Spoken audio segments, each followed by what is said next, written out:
This episode is brought to you by Athenia, a community where 2,000 CISOs and other senior executives network, learn, and succeed together. To apply for your complimentary membership, please visit www.athenia.com or click the link in the show notes. Now, back to the show. Well, thank you so much for joining us today. As we begin, can you say a few words about your current role and what you've been up to? Yeah, thanks, Misha. Super appreciate it. Thanks for having me. So I'm Michael Timineri. I'm the head of information security at a company called Checkr. We're the leading background check company. You might know us from many of our gig economy customers. I've been at the company 3 years leading the security program. And yeah, I'm happy to have the conversation. Certainly. And as a head of cybersecurity, what kind of functions roll up to you, or it's 360? Yeah, that's a good question. So everything from the application and infrastructure security all the way through to our technology compliance programs, whether it be SOC 2 Type 2 or ISO certifications, those all report into me. So a whole shebang, and happy to speak about all of it. Certainly. So that paints the picture of where you are on this arc of your career. But how did you get into cybersecurity in the first place? What was the first door you knocked on? Yeah, it's a really good question. So my entire career, I've been a technologist, right? So back in the day, I was an NT4 systems admin, and then I was a Solaris administrator, and doing SCO Unixware and all kinds of stuff. And so my journey really went from building core competencies in systems administration all the way through to the first time I went out on my own to make my millions, right? We all know how that goes. So then I dabbled into different programming languages and database administration and network architecture. And so I had a very broad background in technology, but that was a time when, the fact that the role of a system administrator included things like patching your systems, right? Security was a fundamental concept as a part of whatever that role was that you had as a technologist. Over at the time, especially with the adoption of cloud computing and things of that nature, the roles between who's responsible for what seemed to become a little bit more blurry. I remember one time I had a developer say to me that the system they were deploying in AWS used an Amazon machine image, therefore they don't need to patch. And that's just fundamentally wrong. It's an incorrect understanding of how the technology is managed. So it was probably about a good 12 years ago where I made a conscious decision to go from roles that I was doing in terms of leading IT groups to trying to pivot into security roles. And through that, I did many numbers of certifications from everything from ISACA and EC squared or IC squared and EC Council and all those. And then I went back and did a master's program in cybersecurity. And I was very lucky to have some amazing mentors, some security leaders that I still lean on today, both from the public sector and the private sector, as well as through higher education. I was under the Chief Information Security Officer at Stanford University, Michael Duff, for many years, great influence in my career and how I approach security in general. So, and about 3 years ago, I decided I wanted to get the challenge of being in kind of the startup world and really helping to mature an organization's security program from, a smaller company to, hopefully one day a public company. And I think we're on a good path. Certainly. Well, and Checkr, I think, is well beyond the start. It's more of a, I imagine it's probably growing rapidly, but it's well beyond what most people think of a startup. It's right. It's a fairly large organization at this point. Yeah. I of course I can't say anything about any of the financials, but just know that we're definitely not a small company anymore. But we want to maintain that small company, that startup grit. And so we have several. We have like our core products, but we also have new products that we're releasing that have very different sets of technologies. They serve different industries. And as a security leader, of course, that opens up new, of course, regulatory obligations as well as opportunities for here's a good example. So, it's publicly known that we've acquired several companies in the past. And, while Checkr being about an 8-9-year-old company, that's like a pure cloud native type of company, right? You think of the cloud, design models for applications and microservices. But if we acquire a company that's been around for 20 years, right? They might have code bases and physical servers that are still in data centers with people running hard drives around, right? And so the tools that you need to manage your security risk in a cloud native company now needs to pivot to address the risks of, say, acquisitions that might be of a different set of technologies and process maturities. So it's certainly Without it's a fun challenge. challenge, and I enjoy it. So Yeah, I've talked to some people long ago. They said, well, we have this machine. It runs on something that no one can help with. the old black box. Yeah, we're so afraid to unplug it because all the dependencies, and we don't even know what they are. So basically, it just runs once a week, and we just don't breathe when it happens, and it's So it's I try really hard to challenge those mindsets when I see them, especially on my team, for example. That's not acceptable on any team I manage, but within a business, that I would rather know of the risks and have a plan to address them than not look behind the curtain, right? And I think that I think people in security, and probably your listeners, they likely know that you can't secure what you don't know about, right? That's a fundamental concept of security, and you have to look underneath the covers. Well, yeah, it's the risks that you don't know the ones they'll get you in the end. Well, it's very interesting. I think it's very interesting that you have this experience of starting technology and then transitioning, like this path of transitioning from technology to cybersecurity, which I think quite a number of people are following. And from that perspective, for someone who is in the same shoes but earlier on, they're looking at the space, they're seeing the growth, they're seeing the opportunities and challenges and the opportunities to learn and to make a career. What will be your advice? Where should people spend their time on? This is something I'm very passionate about, actually. I even have prepared documents that I share with people that I mentor that ask me these questions. And I feel like if you think of cybersecurity as a profession, there's kind of the pros and the cons, right? And I'll go through a few of those. Some of the pros is that security is a very challenging and always changing environment. There's always something new. There's always like, oh, the new database thing we want to implement over here, which has a whole different set of security needs than maybe a different database system, right? So if you like challenging and always having to learn, then it's a pro. Obviously, there's no shortage of cybersecurity positions or need. I think if you even watch the Affinia weekly email blast of good and bad actors, you'll see that cybersecurity, people are hacked all the time. So there's always going to be a need for professionals.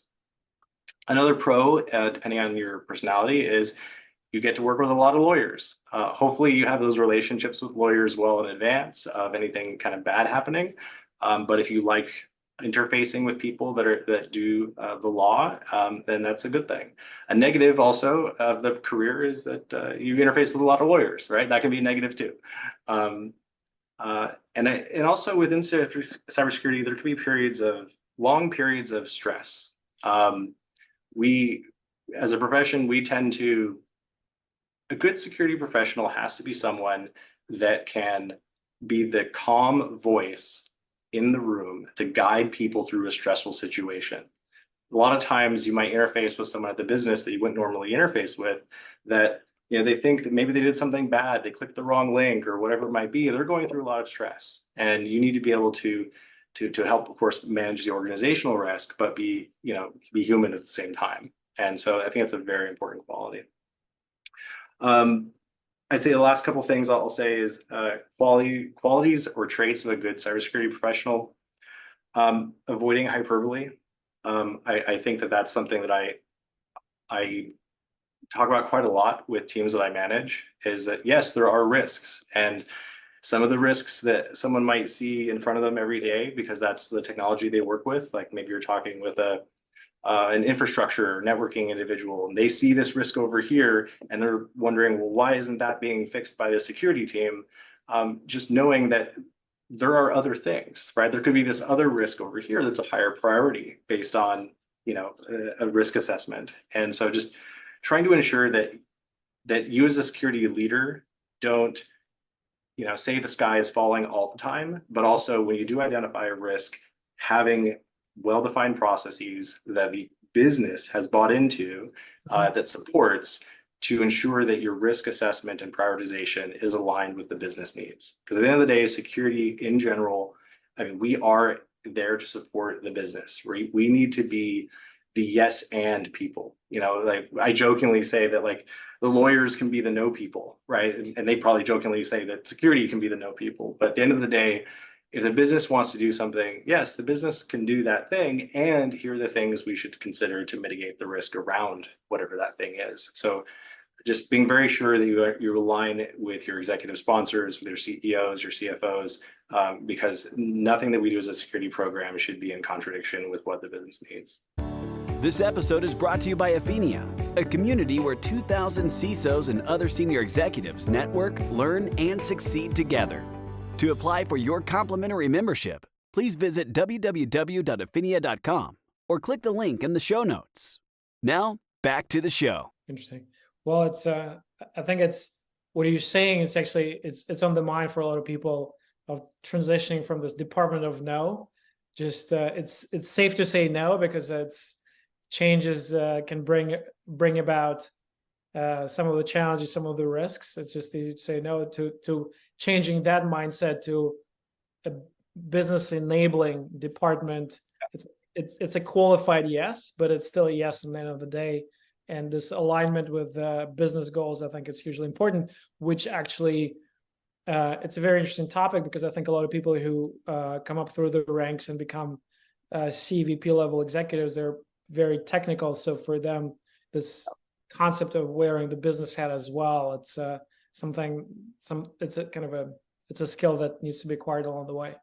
Yeah, I think it's super important. And maybe I'll just give one example of, there are security professionals I've met in my career, and I'm sure this has been me at some point, where, let's say you walk through the office and you see someone with a laptop open and they have a yellow sticky note attached to that laptop with a password written on it. Password 1, 2, 3.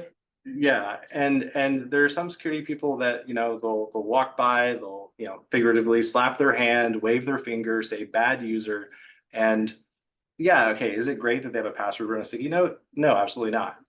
But you haven't built a relationship there. In my opinion, that's what I call lazy security. Like you should be asking the question, why does that user have a need to have a password written on a sticky note? And you might find out if you actually do the work of being a good security professional, in my opinion, you might find that, hey, the system that they need to do their work every day doesn't integrate, or it has not been integrated with your single sign-on infrastructure, or your own security policy makes them change their password every 2 days or something silly, right? And so you need to spend time to really understand the why behind the human factors of security. And I think most people know human factors are the primary, weakest link in security, as much as we like to pretend it's not. That's important. So don't be a lazy security technologist, professional. Just spend the time to understand and relate to people and build those relationships. Makes sense because if users rely on workarounds, sticky notes, or what have you, there's something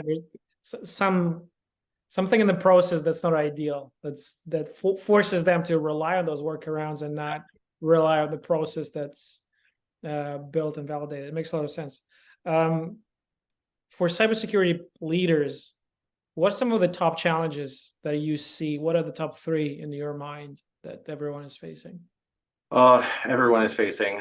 That's a good question. So I think that, especially given the last maybe 6 months or more, as we've seen with generative AI and all of that, I think the biggest challenge, again, my perspective, is being distracted by the shiny objects. Now, some people might say like, oh, the biggest challenge is securing generative AI. I mean, yeah, there's challenges there, but at the end of the day, don't lose track of the fundamentals, like the access control, the least privilege, the fundamental concepts of cybersecurity. If you get caught up in oh, I'm going to chase this thing over here, like how do I do this thing with this new shiny tool. And on this other part of your organization, you have people that are just, sharing documents with the entire world, or, not putting, not meeting your security standards for how they encrypt something, right? Something that's fundamental. I think that's the biggest challenge. Is there's a lot of new shiny things and that have new shiny risks. But at the end of the day, how is your configuration management? How is your access control? Where are you in terms of that rigor? Because I think that if you can solve for, let's say, like top 5 to 10 things, the foundational things of security across your organization, well, in my opinion, you're going to mitigate 90% of your risk. I think losing track of fundamentals is big right now. Interesting. So it's obviously 100% guarantee. There are no 100% guarantees for anything, but you do not want to be a low-hanging fruit for an attacker. So if you get distracted and forget about basic hygiene, that's when things start unraveling. Makes sense. Makes a lot of sense. So I think that's number one. Number two, I think that, obviously with the current macroeconomical conditions, it goes back to my statements about trying to align with the business. At the end of the day, unless your company is providing security services, your security is essentially, depending on your regulatory obligations, a discretionary function, right? So you have to ensure that in times of austerity, that you can be seen by the business as a value-adding partner and advisor.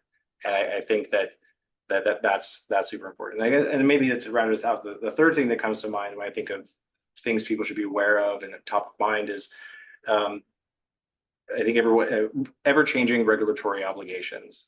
For example, if you're a private company, maybe this one doesn't concern you, but if you're a public company or on a path to a public company, you're going to be concerned with the revised SEC regulations on breach reporting, right? So that's 4 days. I think it's for public companies, and it's a moving target, because I'm hearing that it's going to be more stringent for for private companies as well. So it's certainly a moving and evolving topic there. Yeah, and I think also that it goes back to this trend that, probably a whole conversation about this trend, but this trend about the personal liability of security leaders. We see what's happened in the industry with, some security leaders going to jail for various things they did or did not disclose during various things. I think maintaining that, ensuring that you have a check and balance about how you make decisions. For example, in my organization, when we have an investigation on something, we have very clearly defined processes that involve me not being able to come to a determination of something in isolation. So I cannot sweep something under the rug by design, right? And I can't say something is less impactful than what it is due to checks and balances that are built into the processes. And you need to execute those processes and create systems in place to keep yourself and your organization accountable to that. And I think that's very important, especially because of what we've seen in recent years with CISOs getting in trouble in personal ways. So, well, to your point, it's probably making friends with lawyers probably not a bad idea. I just remember that the lawyer for your company is a lawyer for your company. Right. So it's actually probably a longer conversation, but I think more and more CISOs are realizing that engaging their own counsel, maybe not, at least understanding what the implications are, what the risks are. It's certainly. This episode is brought to you by Afinia, a community where 2,000 CISOs and other senior executives network, learn, and succeed together. To apply for your complimentary membership, please visit www.afinia.com or click the link in the show notes. Now, back to the show. Again, it's probably, there are Fortune 500 public organizations with a lot of scrutiny. They're heavily regulated, and there are startups, so it's maybe like a different degree of concern. But certainly, I think those cases that you did mention, it's the industry is buzzing with what it means for me personally, what it means for my organization, and how do I make sure that all T's are all I's are dotted and T's are crossed. So it certainly makes a lot of sense. It's I guess switching gears a little bit, Michael. I know as cybersecurity leader, you probably cybersecurity in general is a team sport, right? So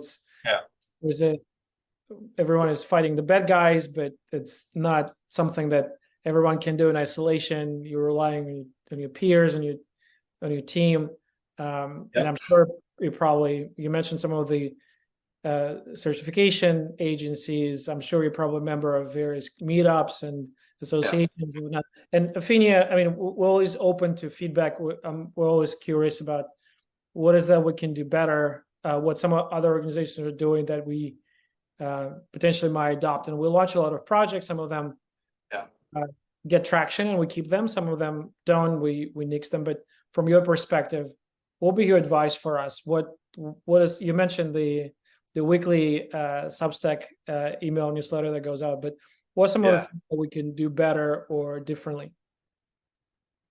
I mean, I've actually asked myself this question recently because I am a part of so many organizations, and like I have a bunch of ISACA certifications, and they're a fundamental, a fabulous organization.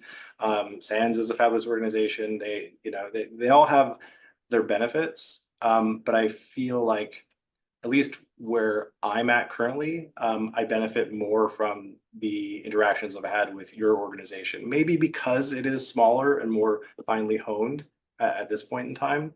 I think it goes back to trying not to lose, stay focused on some clear objectives. I get invited to so many talks and so many dinners with so many organizations that it doesn't really, it just kind of dilutes why I'm a part of that organization, right? Pardon me. But I think that with your organization, just staying focused on security leaders, or people that are in security leadership positions that are trying to build an organization or security program, connecting them with other leaders, and ensuring that they have access to the right introductions to the right maybe tools and processes, and don't do it in a way that pushes selling things. Build trust. That's super important. Absolutely. Well, it's interesting that you mentioned that, because we're purely cybersecurity professionals. Those are the only members. We get hundreds and hundreds of applications from vendors, but we're very conscious of keeping it practitioners only, because I think there's so many alternatives that are kind of vendor driven, and it's just becomes a smaller version of LinkedIn. I'm sure you're probably getting a lot of invites for solicited or not for meetings. All the time. So and we're also very conscious of not making too many demands on time, because I think time is probably the most critical resource. And you mentioned stressful times. The last thing you want is yet another distraction. So we're trying to be very conscious of, for everything we add, we want to subtract something, so it's not ever expending, whether it's content or emails or whatnot. So I appreciate your feedback. It's very important, because we obviously want to create something that's meaningful. Awesome. So, Michael, I know we're coming up on time. I guess last question: if you had a crystal ball, imagine you have a crystal ball and you can see into the future. You mentioned some of the themes in your crystal ball. 12 months from now, what will be 2 or 3 themes, threat vectors, new technologies, challenges that CISOs will be obsessed about? CISOs obsessed about versus lying awake about are 2 different things. What have been the headlines in the industry newspaper?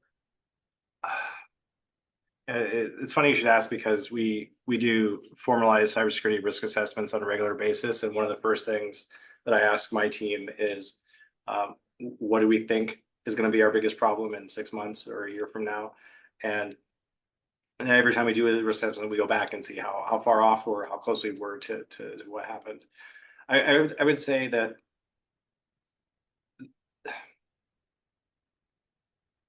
I guess I'm gonna give you two answers. I know it's not a non-answer, not really a good answer. But the first answer is there will be more breaches, and those breaches will be tied to a lack of fundamentals, security fundamentals, right? I can't harp on that enough. Like, you got to do your fundamentals correctly. Don't lose sight of those things. I think that we're at the very beginning of really understanding how generative AI will affect the social engineering landscape. Like, there's still, employees will get text messages to their personal phones with, pretending to be our CEO. Well, we've trained our employees pretty well to ignore those, and we have a response process for that. But they're a template, right? They're not picking up on the same tone of our CEO or the writing patterns, right? Or how this person communicates. And as generative AI can learn the tone and and basically just write things out, whether it be phishing or smishing or whatever, in ways that are more convincing, I think that's going to be more and more problematic.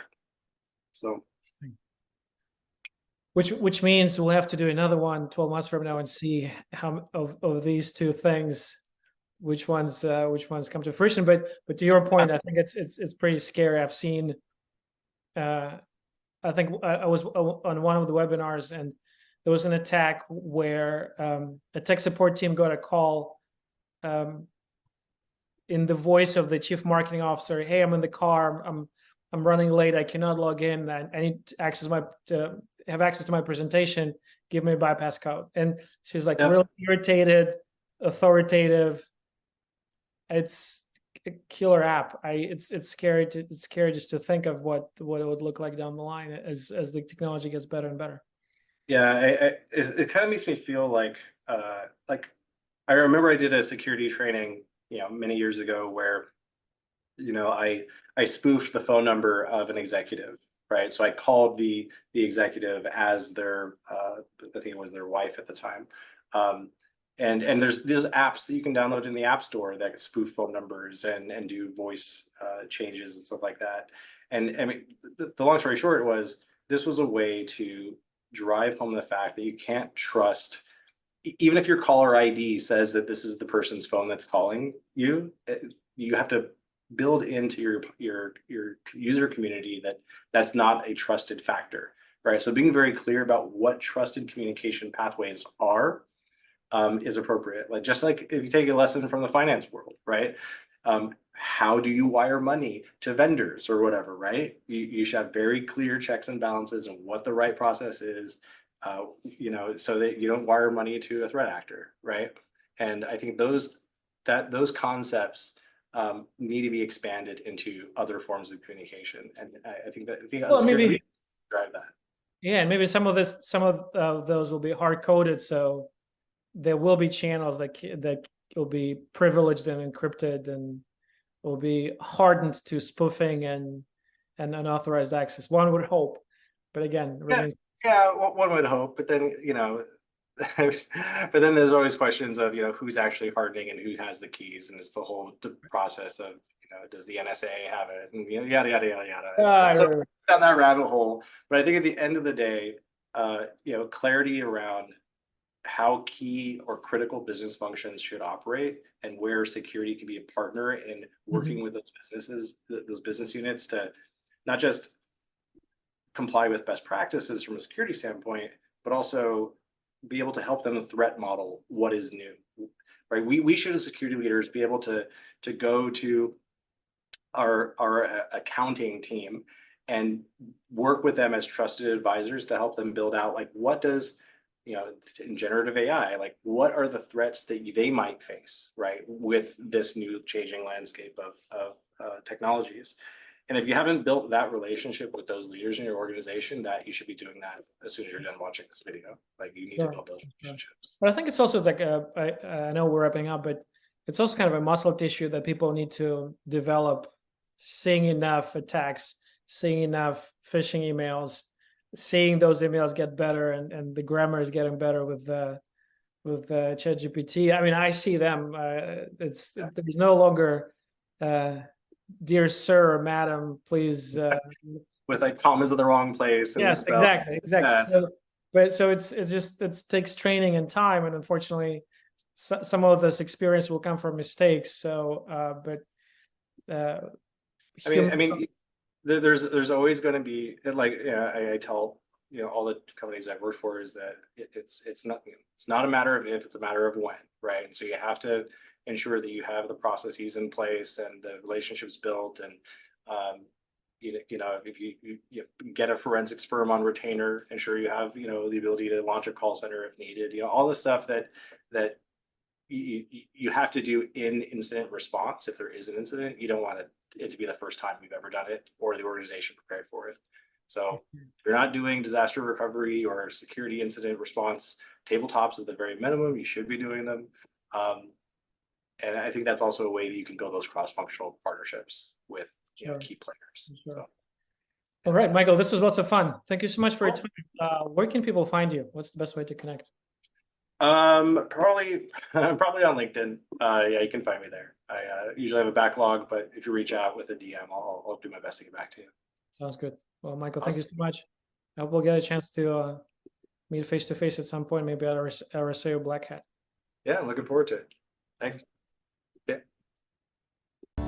If you liked this episode, please subscribe to this channel and visit Aphinia.com for more information about your complimentary membership, or click the link in the show notes.